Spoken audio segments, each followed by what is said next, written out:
الحمد لله الذي هدانا لهذا وما كنا لنهتدي لولا أن هدانا الله لقد جاءت رسل ربنا بالحق صلوات الله عليهم وعلى من اتبعهم بإحسان. أما بعد فأعوذ بالله من الشيطان الرجيم وننزل من القرآن ما هو الشفاء ورحمة للمؤمنين ولا يزيد الظالمين إلا خسارا.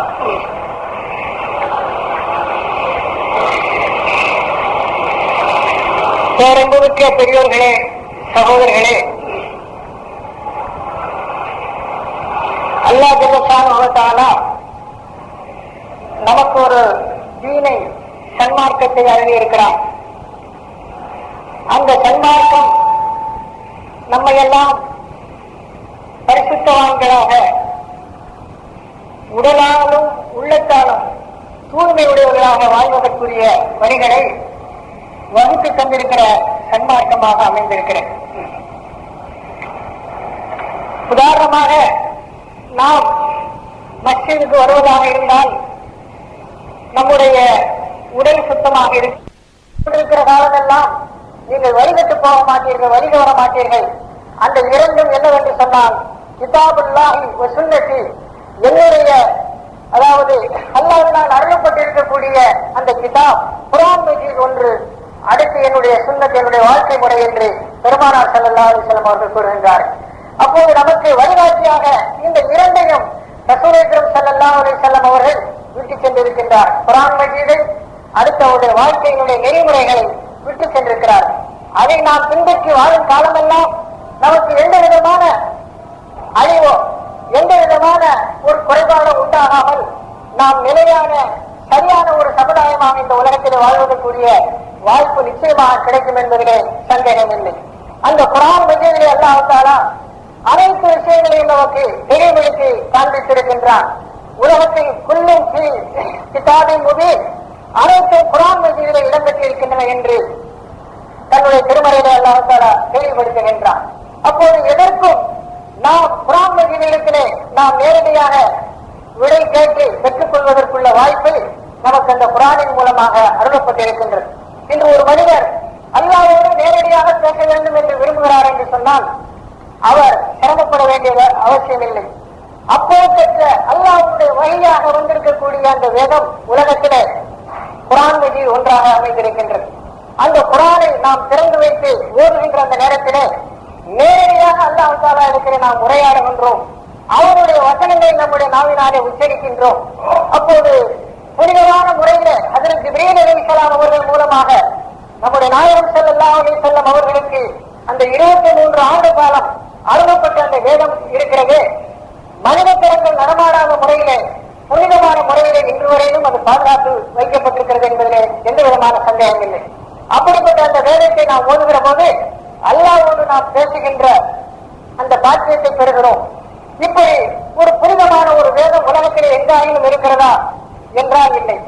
மற்ற வேதங்களை நாம் பார்க்கிற போது அது மனிதர்களால் இயக்கப்பட்டிருக்கிறது, மனிதர்களால் திருத்தம் செய்யப்பட்டது என்பதற்கு ஏராளமான சான்றுகள் இருந்து கொண்டிருக்கின்றன. ஆனால் குர்ஆன் மஜீத் அல்லாஹ்வுடைய வசனம் என்று தன்னை கூறிக்கொண்டிருக்கின்றது. அல்லாஹ்வுடைய வசனமாக அமைந்திருக்கிற இந்த 6666 வசனங்களும் என்று நபிகள் நாயகம் ஸல்லல்லாஹு அலைஹி வஸல்லம் அவர்கள் கூறுகிறார்கள். நான் மொழிந்த வார்த்தைகள் அல்ல, அது இன் ஹுவ இல்லா வஹ்யுன் யூஹா, அல்லாஹ்வினால் அருளப்பட்டிருக்கக்கூடிய அறிவிக்கப்பட்டிருக்கக்கூடிய வேத வசனங்களாக இருக்கின்றன என்று பெருமானார் ஸல்லல்லாஹு அலைஹி வஸல்லம் அவர்கள் இந்த உலகத்துக்கு பகிரங்கமாக அறிவித்தார். அப்படிப்பட்ட அந்த குர்ஆன் மஜீத் அந்த ஒரு பொக்கிஷம் நம்முடைய கையிலே இருக்கின்ற வரையிலே நமக்கு எந்த விதமான குறைவும் இல்லை, எந்த விதமான தாழ்வும் இல்லை என்பதை நாம் உறுதியாக மனதிலே கொள்ள வேண்டியவர்களாக இருந்து கொண்டிருக்கிறோம். அந்த குர்ஆன் மஜீதை நாம் பின்பற்றி வாழும் போதெல்லாம் நமக்கு நேரான பாதை, சீரான பாதை அது கிடைக்கிறது என்கிறதையும் நாம் மனதிலே உறுதி கொள்ள வேண்டும். ஒரு பெரியார் அவர்கள் சொல்கின்றார்கள்,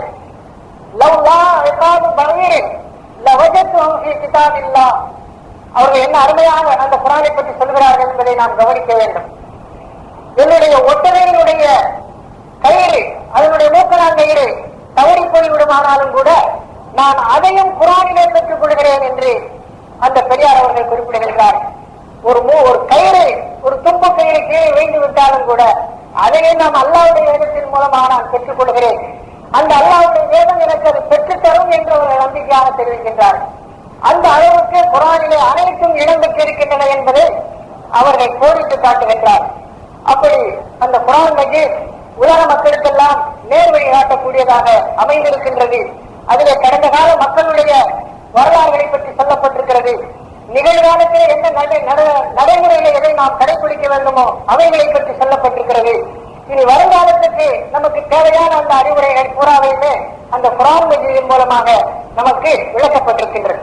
அருள் நாயகம் ஸல்லல்லாஹு அலைஹி வஸல்லம் அவர்கள் அருள் இருக்கின்றார்கள். ஒவ்வொரு நபிக்கும் ஒரு மௌஜிசாவை, ஒரு அற்புதத்தை அல்லாஹ் ஜல்லஷானஹு தஆலா கொடுத்தார். அந்த அற்புதங்கள் எல்லாம் தற்காலிகமானவைகளாக இருந்தன. ஆனால் எனக்கு அல்லாஹ் தஆலா குர்ஆன் என்ற இந்த அற்புதத்தை கொடுத்திருக்கின்றார். அந்த அற்புதம் இருக்கிறது, அது நிலைத்து நீடித்து நிற்கக்கூடியது என்று நபிகள் நாயகம் ஸல்லல்லாஹு அலைஹி வஸல்லம் அவர்கள் அருளி இருக்கிறார். உண்மையிலேயே ஒவ்வொரு நபிமார்களுக்கும் ஒவ்வொரு காலங்களிலே அல்லாஹ் அற்புதங்களை மௌஜிசாக்களை கொடுத்தான். அந்த மௌஜிசாக்களுடைய தடயங்கள் கூட இன்று உலகத்தில் இல்லாமல் இருந்து கொண்டிருக்கின்றன. அதற்கு மூசா அலைஹிஸ்ஸலாம் அவர்களுடைய அசாக்கோல் அது இன்று உலகத்தில் காணப்படவில்லை. அதை கீழே போட்டால் பாம்பாக மாறி மந்திரவாதிகளுடைய பாம்புகளை எல்லாம் விழுங்கிவிடக்கூடிய ஒரு நிலையில் உள்ள அந்த அசாக்கோலை காணவில்லை. அவர்களுடைய வெண்ணிறமான கை, அவர்கள் தன்னுடைய கத்தத்தில் கையை செலுத்தி வெளியே கையை காட்டுவார்களானால் அது பூர்ண பிரகாசம் போல பிரகாசித்துக் கொண்டிருக்கும். அப்படிப்பட்ட அந்த வெண்ணிற கரங்களை நாம் பார்க்க முடியவில்லை. அதே விதமாக அதற்கு ஈசா அலைஹிஸ்ஸலாம் அவர்களுக்கு மருத்துவ சிறப்புகளை எல்லாம் கொடுத்திருந்தார். அவர்கள் கண்ணில்லாதவர்களுக்கு, குருடர்களாக இருப்பவர்களுக்கு கண்ணொளி வழங்கினார்கள். செவிடர்களுக்கு அவர்கள் கேட்கும் சக்தியை அவர்கள் வழங்கினார்கள். செத்து கிடந்த பணங்களை கூட உயிர்ப்பிக்கக்கூடிய அளவிலே கும்பி இதிலில்லா அல்லாஹ்வுடைய உத்தரவினால் எழுந்திரு என்று கூறினால் அதை எழுந்துவிடும். அந்த அளவுக்கெல்லாம் பெரும் பெரும் மருத்துவர்கள் எல்லாம் வியக்கக்கூடிய அளவிலே ஒரு சிறந்த அற்புதமான மருத்துவத்தை உலகத்திலே அதற்கு ஈசா அலைஹிஸ்ஸலாம் அவர்கள் செய்து கொண்டிருந்தார்கள். அதெல்லாம் இன்றைய தினத்திலே உலகத்தில் காணப்படவில்லை. ஆனால் நபிகள் நாயகம் ஸல்லல்லாஹு அலைஹி வஸல்லம் அவர்களுக்கு கொடுக்கப்பட்டிருக்கக்கூடிய இந்த குர்ஆன் என்ற அற்புதம் 1400 ஆண்டு காலமாக அது நிலைத்து நீடித்திருப்பதை நாம் பார்க்கின்றோம். அன்று ரசூல் ஸல்லல்லாஹு அலைஹி வஸல்லம் அவர்களுக்கு எப்படி இந்த குர்ஆன் மஜீத் அருளப்பட்டதோ அதே நிலையில் இன்று வரையிலும் அது பாதுகாக்கப்படக்கூடிய ஒரு அம்சமுடையதாக இருப்பதை நாம் பார்க்கிறோம். அந்த குர்ஆன் அருளப்பட்ட இடங்களை எல்லாம் நாம் நேரிலே காண்பதற்குள்ள வாய்ப்பு நமக்கு இருந்து கொண்டிருக்கிறது. புனிதமான ஹஜ்ஜுக்கு செல்லக்கூடியவர்கள், இந்த ஹஜ்ஜுடைய காலம், இந்த காலங்களிலே ஹஜ்ஜுக்கு செல்லக்கூடியவர்கள் அங்கே மக்கமா நகரத்திலேயும் மதீனா நகரத்திலேயும் அரபாத்திலும் மினாவிலும் அங்கு அவர்கள் சுற்றி பார்க்கின்ற போது ஒவ்வொரு இடங்களிலும் அவர்களுக்கு எடுத்து காண்பிக்கப்படுகின்றது. இங்கே சூரத் இன்னா ஃபதஹ்னா இறங்கிய இடம், மதீனா முனவராவிலே ஒரு மஸ்ஜித் இன்னா ஃபதஹ்னா இறங்கிய இடம், அங்கே ஞாபகார்த்தமாக ஒரு மஸ்ஜித் எழுப்பப்பட்டிருக்கிறது. கிபிலத்தைன் இங்கே கிபிலா இரண்டு, முதல் பைத்துல் முகத்தஸ் கிபிலாவாக இருந்து பிறகு காபாவின் பக்கமாக திரும்பிய அந்த மஸ்ஜித் கிபிலத்தைன் இது. இந்த இடத்திலே தான் ஸயகூனு ஸுஃபஹாஉ மினன்னாஸ் என்ற அந்த திருவசனங்கள் எல்லாம் இறங்கிய இந்த பவல்லி வஜஹக கிபிலத்தன் தர்லாஹா என்று அல்லாஹ் தஆலா கூறுகின்றானே, அந்த இடம் இந்த இடமாக இருக்கிறது. இந்த இடத்திலே தான் இதா ஜா நஸ்ருல்லாஹ் என்ற சூரா அருளப்பட்டது. இங்கு இருந்துதான் பெருமானார் ஸல்லல்லாஹு அலைஹி வஸல்லம் அவர்கள் அல் குரைஷ் என்ற அந்த அத்தியாயத்தை ஓதினார்கள். இலாஹி குரைஷின் இலாஹியும் ரஹமத்தஷ் ஷிதாஇ வஸ்ஸைஃப் ஃபல்யஅபுது ரப்ப ஹாதல் பைத்தில் லதி அஸாமஹும் மின் ஜூஇ வ ஆமனஹும் மின் ஹௌஃப்.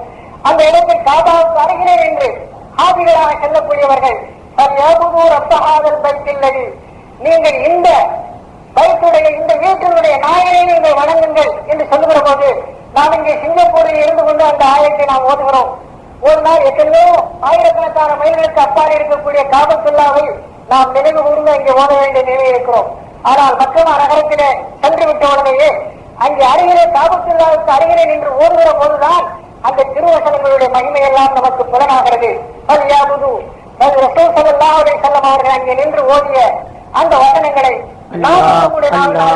பாக்கியத்தை பெறுகிறோம். இப்படி 1666 வசனங்களும் எந்தெந்த இடங்களில் எல்லாம் அருளப்பட்டனவோ அந்த இடங்கள் எல்லாம் இன்றும் கூட நேற்று நமக்கு அருளப்பட்டது போன்ற ஒரு காட்சியை கண்டு கொண்டிருப்பதை நாம் இன்றும் உலகத்திலே பார்த்துக் கொண்டிருக்கிறோம். அந்த அளவுக்கு அல்லாஹ் ஜல்லஷானஹு தஆலா ஒரு நிலையான, ஒரு நீடித்திருக்கக்கூடிய ஒரு மோஜிசாவை, அற்புதத்தை ரசூல் ஸல்லல்லாஹு அலைஹி வஸல்லம் அவர்களுக்கு இந்த குர்ஆன் மஜீத் என்ற இந்த அற்புதத்தின் மூலமாக வெளிப்படுத்தி காண்பித்திருக்கிறார். இத்தகைய குர்ஆன் உலகத்திலே மனித குலத்துக்கு அதை நேர்வழி காட்டுவதற்காக அல்லாஹ் தஆலா அதை அருளினான். முஸ்லிம்களுக்கு மட்டும் அதனை அருளவில்லை, உலகத்து மக்களுக்கெல்லாம் வழிகாட்டுவதற்காகத்தான் அதனை அருளினான். அங்கே அல்லாஹ் தஆலா யா அஹ்லல் கிதாப் தஆலூ இலா கலிமத்தின் ஸவாயின் பைனனா வ பைனக்கும், ஓ வேதக்காரர்களே, யூதர்களே, கிறிஸ்தவர்களே, வாருங்கள், உங்களுக்கும் நமக்கும் இடையில் இருக்கக்கூடிய ஒரு பொது விஷயத்திலே ஒத்து போவோம், அல்லாஹ் ஒருவரையே நாம் வணங்குவோம் என்று குர்ஆன் மஜீத் இன்று வரையிலும் ஐரோப்பாக்காரர்களுக்கும் அமெரிக்காவில் வாழ்கின்ற கிறிஸ்தவர்களுக்கும் உலக நாடுகளில் வாழக்கூடியவர்களுக்கு அதை அழைப்பு விடுத்துக் கொண்டிருக்கின்றது. அதே மாதிரி யூத குலத்தினர்களுக்கு அழைப்பு விடுகின்றது. அதே மாதிரி முஸ்லிம்களுக்கு, விக்கிரக தொழுபவர்களுக்கு இதனை புறக்கணித்து இதன் மூலமாக உங்களுக்கு இந்த உலகத்திலும் அவலம் இருக்கிறது, மறு உலகத்திலும் பெரும் கேடு விளைவிக்கின்றது. ஆகையினால் அல்லாஹ் அந்த பொருளை நீங்கள் வணங்காமல் அல்லாஹ் ஒருவரையே நீங்கள் வணங்கக்கூடியவர்களாக மாறுங்கள் என்று அவர்களுக்கு குர்ஆன் மஜீத் அழைப்பு விடுகின்றது.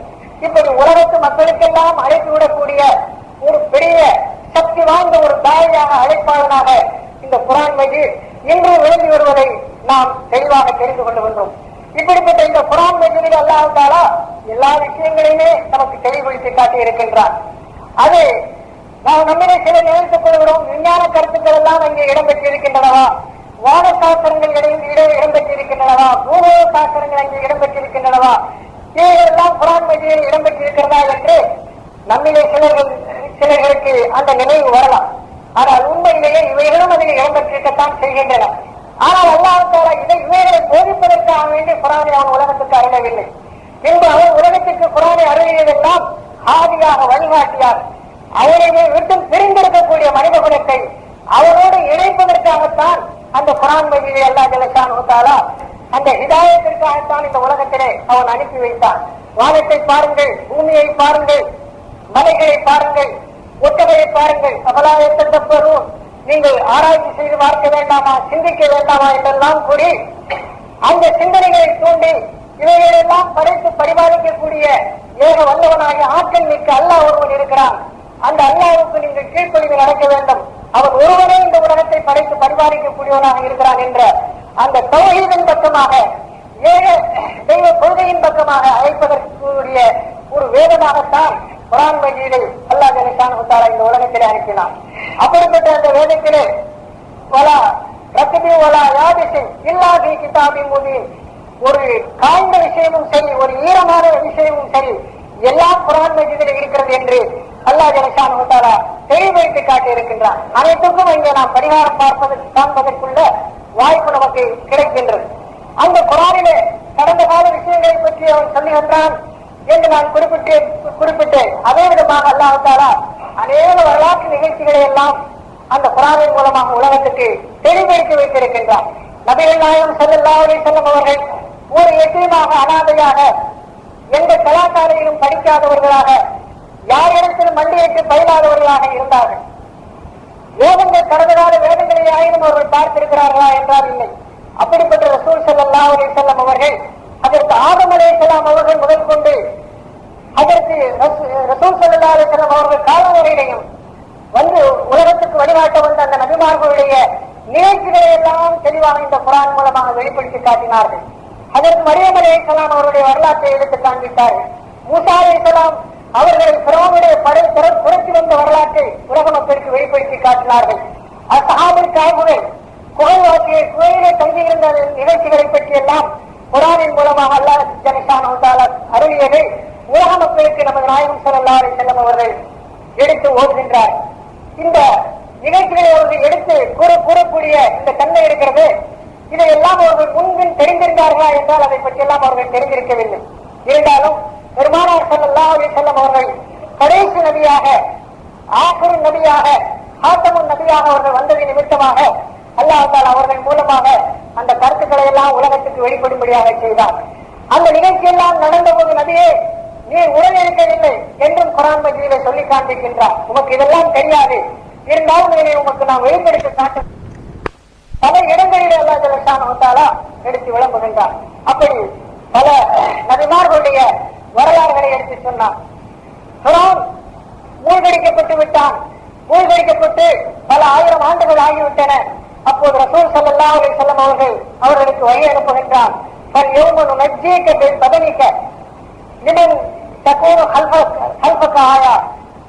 மூசாவே, ஃபிரௌனே, உன்னுடைய இந்த சரீரத்தை நாம் பாதுகாத்து பிற வரக்கூடிய சந்ததியினர்களுக்கு ஒரு எடுத்துக்காட்டாக நாம் அமைக்கப் போகின்றோம், அவர்களுக்கு ஒரு எடுத்துக்காட்டாக உண்மை நாம் காண்பிக்க போகின்றோம் என்று அல்லாஹ் ஜல்ல ஷானஹு தஆலா குர்ஆன் மஜீதிலே சொன்னார்.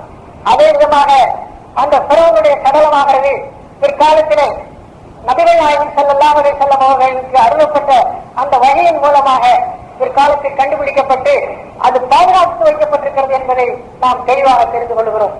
அதே மாதிரி அஸ்ஹாபுல் கஹ்ஃபுடைய குகைகளையும் அவர்கள் கண்டுபிடித்திருக்கின்றார்கள்.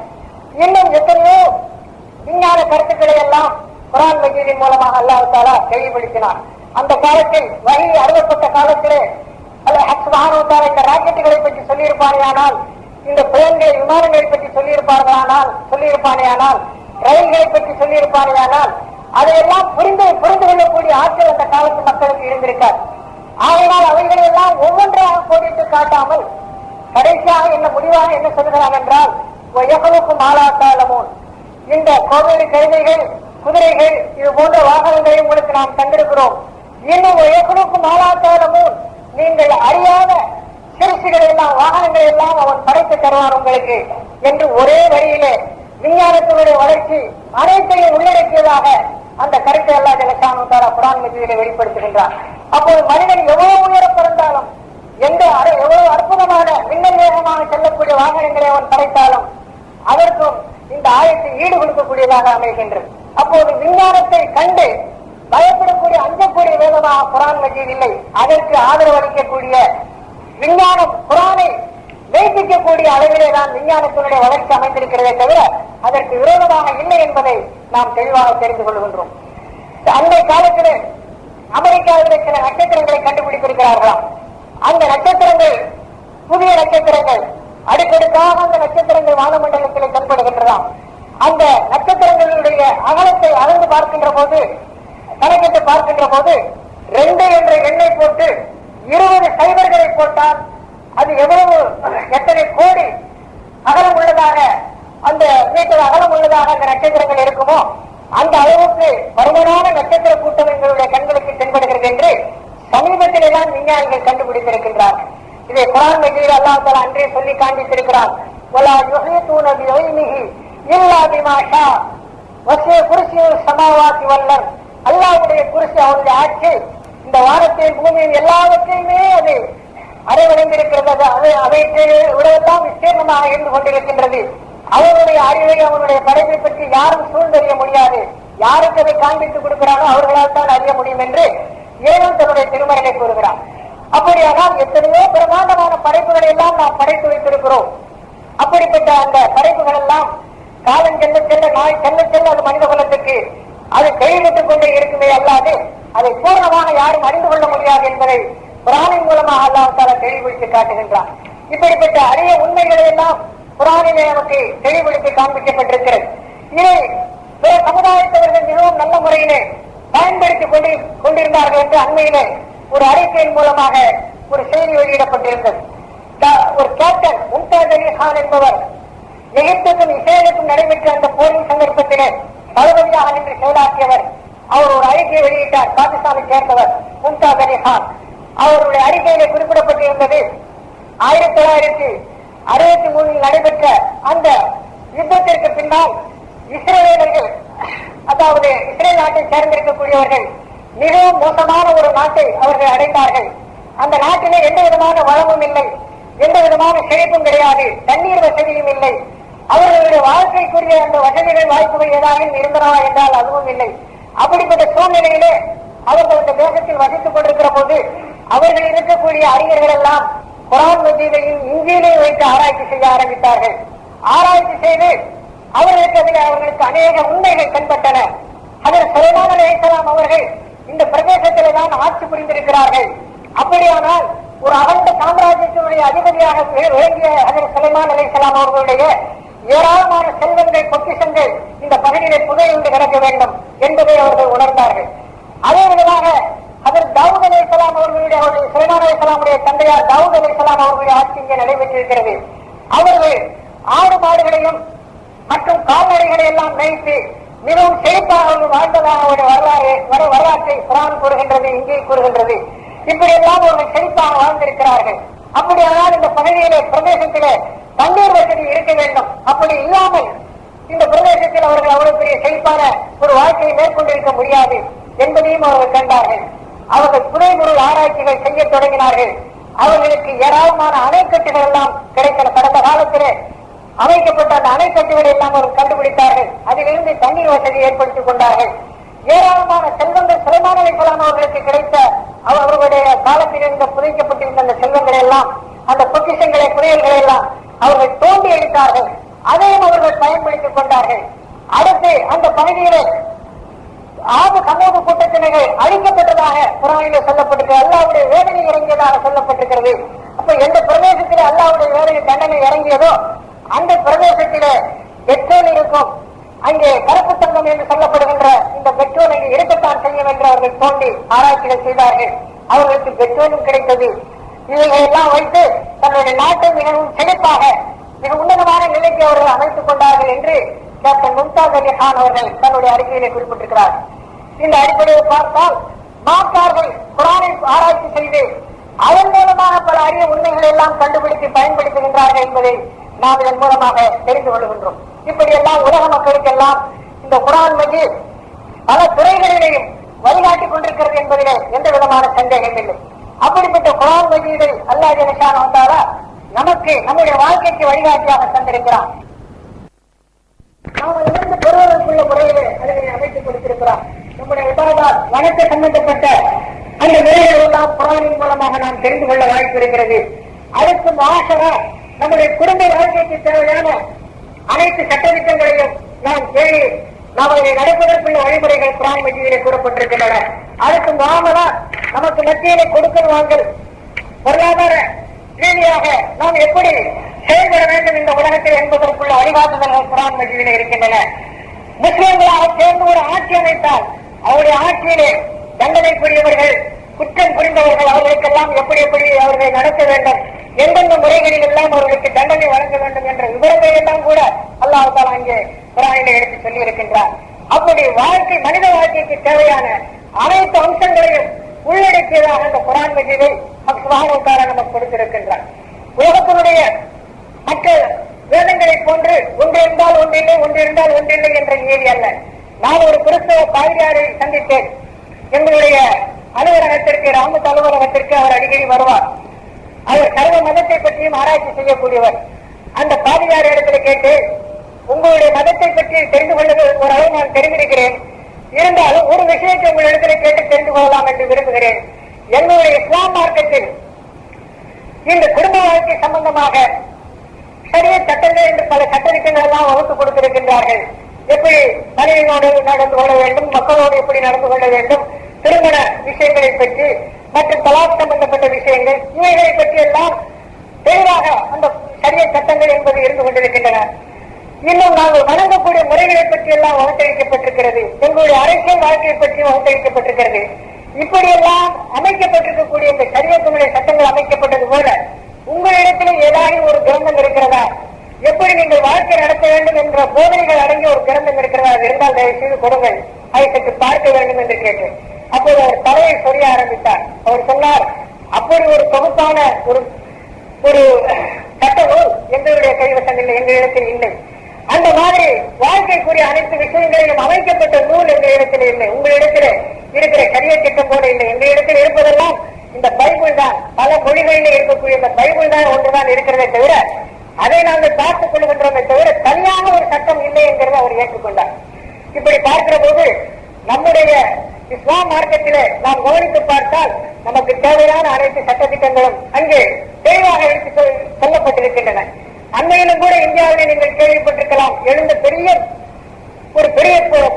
அதாவது புரளி என்றுதான் சொல்ல வேண்டும். இஸ்லாமுக்கு விரோதமாக தீய முறையிலே எண்ணம் கொண்டிருந்த சக்திகள் எல்லாம் ஒன்று சேர்ந்து இஸ்லாமிய சரிய சட்டத்தை நீக்கிவிட வேண்டும். முஸ்லிம்களுக்கு என்று ஒரு தனி பிரச்சனை, தனியார் சட்டம் என்பதை நாம் அங்கீகரிக்க கூடாது, எல்லோருக்கும் பொது சிவில் சட்டம் தான் கொண்டு வர வேண்டும் என்ற முறையிலே பெரிய புரட்சிகள் செய்தார்கள், கிளர்ச்சிகள் செய்தார்கள். எத்தனையோ பத்திரிகைகள் அதற்கு வரிந்து கட்டி கொண்டு வேலை செய்தன.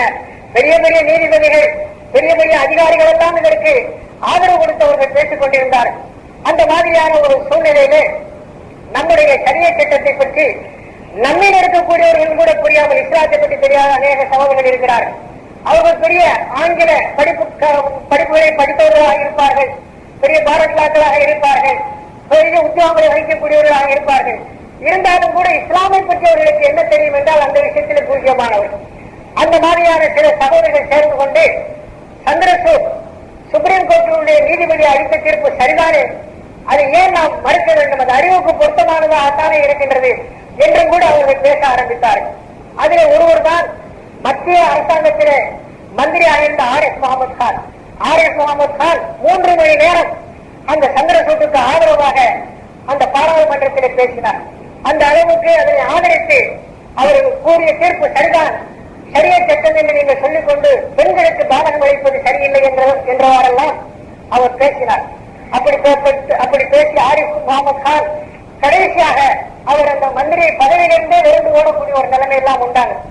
அவர் எவ்வளவு தூரம் சமுதாயத்தவரால் அவமானப்படுத்தப்பட்டார் என்பதெல்லாம் நீங்கள் பத்திரிகையின் மூலமாக தெரிந்து கொண்டிருப்பீர்கள். ஆனால் அது சமுதாயத்தின் மூலமாக மட்டுமல்லாமல் அவருடைய குடும்பத்திலேயே அவருக்கு எதிர்ப்பு வர ஆரம்பித்தது.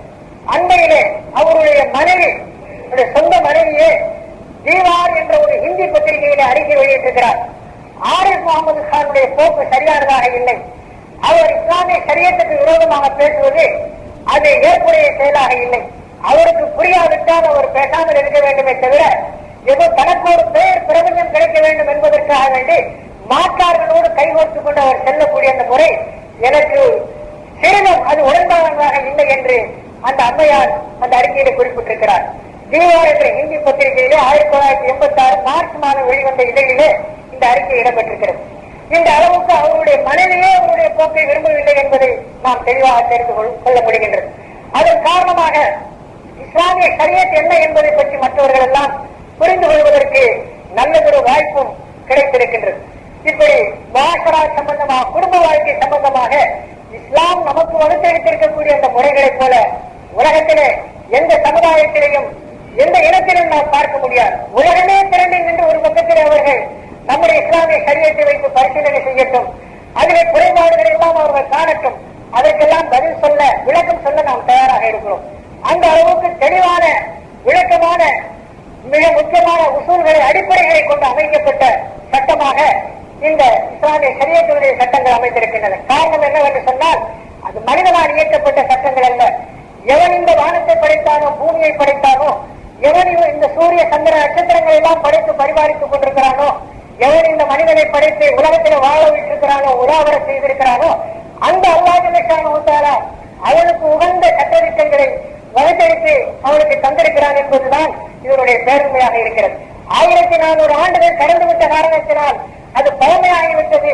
அந்த காலத்துக்குத்தான் அது பொருத்தமானது, இந்த காலத்துக்கு அது பொருத்தம் இல்லை என்று எவரும் சொல்வதற்கில்லை. அப்படி அவர்கள் சொல்வார்களானால் எத்தனையோ கோடி வருடங்களுக்கு முன்னாலேதான் இந்த சூரியன் உலகத்துக்கு உதயமாகிக் கொண்டிருக்கிறது, அந்த சூரியன் தான் இந்த காலத்தில் உதயமாகிக் கொண்டிருக்கிறது.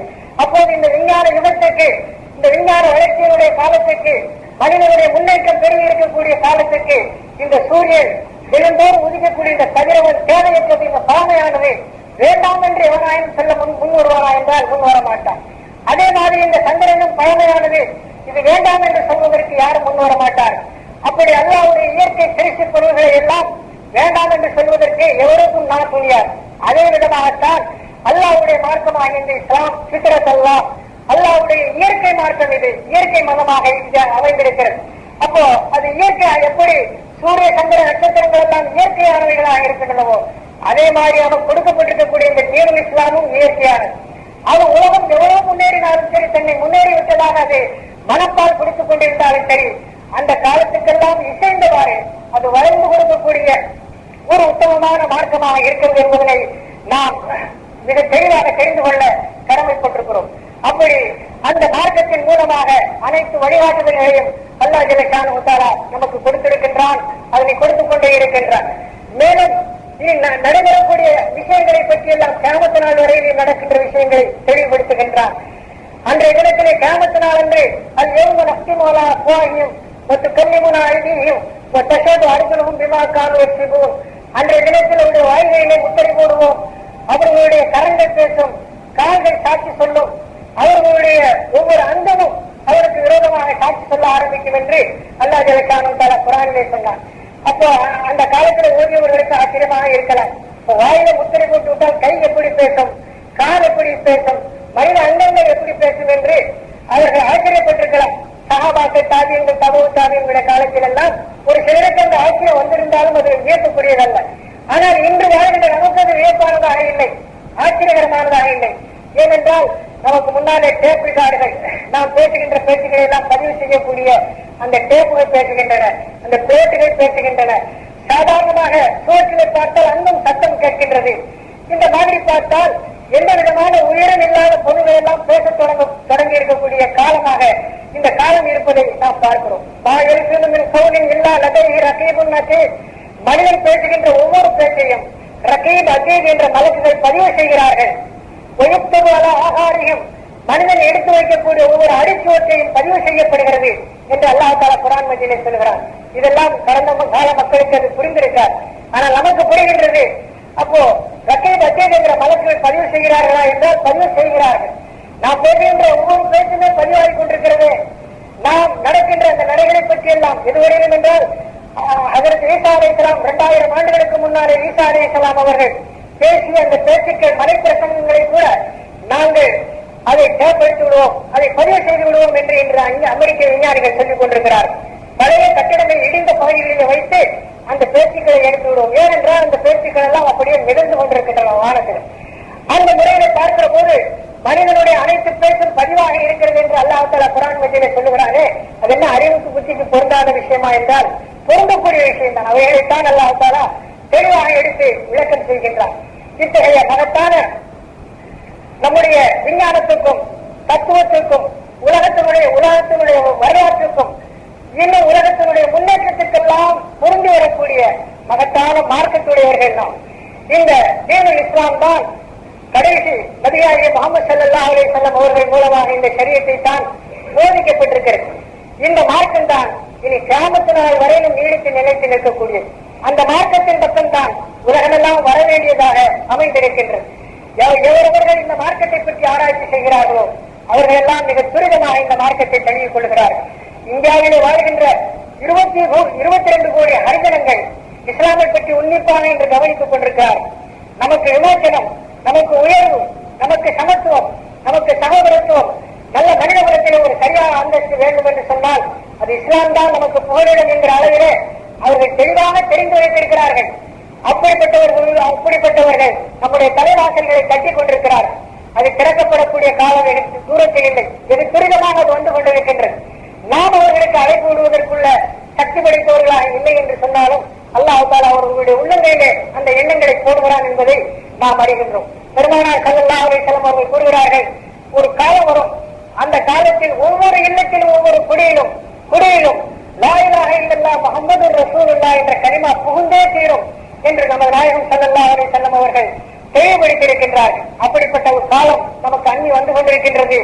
அந்த காலத்தில் நாம் நம்முடைய மார்க்க கடமைகளை எப்படியெல்லாம் செய்ய வேண்டும் என்பதை பற்றி நாம் எல்லாம் உணர்ந்து செயல்பட கடமைப்பட்டவர்களாக இருக்கிறோம். நம்மாலான இயன்ற அந்த ஒத்துழைப்புகளை, இஸ்லாமுக்காக செய்யக்கூடிய சேவைகளை நாம் பரிபூர்ணமாக மனப்பூர்வமாக செய்வதற்கு தயாராக இருக்க வேண்டும். முஸ்லிம்கள் இன்று பல விஷயங்களுக்கு அவர்கள் எதற்கு நாம் செய்ய வேண்டும் செய்யக்கூடாது என்ற பாகுபாடே இல்லாமல் அவர்கள் நாம் ஈட்டுகின்ற பொருள்களை செலவிட்டுக் கொண்டுதான் இருக்கிறார்கள். ஆனால் அதே நேரத்தில் அவர்கள் சிந்தித்து பார்க்க வேண்டும், நாம் ஈட்டுகின்ற இந்த பொருள் நம்முடைய சன்மார்க்கத்துக்கு பயன்படுகிறதா, நம்முடைய சன்மார்க்க உயர்வுக்கு அது துணையாக இருக்கிறதா என்பதை நினைத்து ஒவ்வொரு பைசாவும் நாம் செலவிட வேண்டிய கட்டாயத்துக்குரியவர்களாக நாம் இருந்து கொண்டிருக்கிறோம். இன்று மாற்றார்களை பார்த்தால் அவர்களுடைய பெரிய பெரிய சாமியார்கள், அவர்களுடைய வேலைக்காரர்கள், இவர்களுக்கெல்லாம் முதலிடம் கொடுத்து அந்த மதத்தினுடைய பிரச்சாரத்திற்காக வேண்டி ஏராளமாக அவர்கள் செலவிட்டுக் கொண்டிருக்கிறார்கள். பாத்திலுடையவர்கள், அசத்தியத்துடையவர்கள் செய்கிறார்கள். ஆனால் நாம் ஹக்குடையவர்கள், சத்தியத்துடையவர்கள், சத்தியத்தை பிரச்சாரம் பண்ண வேண்டும் என்று போதிக்கப்பட்டிருக்கக்கூடியவர்கள் நமக்கெல்லாம் அந்த சிந்தனை வருவதில்லை. நாம் பெரிய புலாவும் பிரியாணியும் மிக உயர்ந்த உணவுகளை எல்லாம் நாம் சமைத்து பெரிய பிரமாண்டமான விருந்துகளை எல்லாம் அளிப்பதிலே நாம் மகிழ்ச்சி அடைகிறோம். ஆனால் அதே நேரத்தில் அப்படி அடைவதிலே நமக்கு ஒரு பெருமை இருக்கிறது, நமக்கு ஒரு அந்தஸ்து இருக்கிறது, பெருமை இருக்கிறது என்று நாம் கருதுகிறோம். ஆனால் அதே நேரத்தில் தீனுல் இஸ்லாமுடைய வளர்ச்சிக்காக நாம் என்ன செய்கிறோம் செய்வது என்று சொன்னால் நம்முடைய மனம் ரொம்பவும் பின்தங்கி கொண்டிருக்கிறது. அந்த நிலையெல்லாம் மாறி தீனுக்காக வேண்டி நாம் ஒத்துழைப்பதற்காக வேண்டி முன்வர வேண்டும். நம்முடைய மஸ்ஜிதுகள், மதரசாக்கள், நம்முடைய எத்தீம்கானாக்கள், நம்முடைய கல்வி கலாச்சார போதனைகள் இவைகள் எல்லாம் முடுக்கி விடப்பட வேண்டியது இன்றைய காலகட்டத்தில் மிகவும் அவசியமாக இருக்கிறது என்பதை இந்த நல்ல சந்தர்ப்பத்திலே உங்களுக்கு நான் நினைவூட்டுகின்றேன்.